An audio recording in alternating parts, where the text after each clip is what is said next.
Okay, so Torah concept in the New Testament, let him take up his cross. Okay, so this concept of taking up the cross that's described by Yeshua in Matthew 16, Mark chapter 8, chapter 10, and chapter 9, and Luke chapter 9, uh, does not explicitly appear in the Torah. However, there are thematic parallels in the Torah which highlight the call to obedience, to sacrifice, and willingness to bear burdens in devotion to God. Take, for example, Abraham in the Akedah in Genesis chapter 22.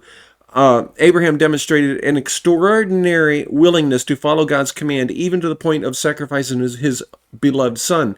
The act of carrying the wood for the offering with Isaac does, like what he does in Genesis 22, verse 6, mirrors this imagery of taking up a burden as a sign of obedience and submission. This story deeply resonates with the call to take up one's cross, as it symbolizes a complete surrender to God's will, even in the face of immense personal cost. Another parallel can be found in Exodus 13, verses 21 to 22, where the people are called to follow the pillar of cloud and fire, representing God's presence. Despite the difficulties and the uncertainties of the journey, they're called to trust in and follow God, even when the path leads through hardship. Echoes the commitment that Yeshua is calling when he says, take up the cross. It means die to self, right? Die to ourselves and live unto God, right? And so this Deuteronomy 10, verses 12 to 13, also calls for total devotion and sacrifice, which parallels the spiritual commitment involved in taking up the cross and dying to self. And so these parallels show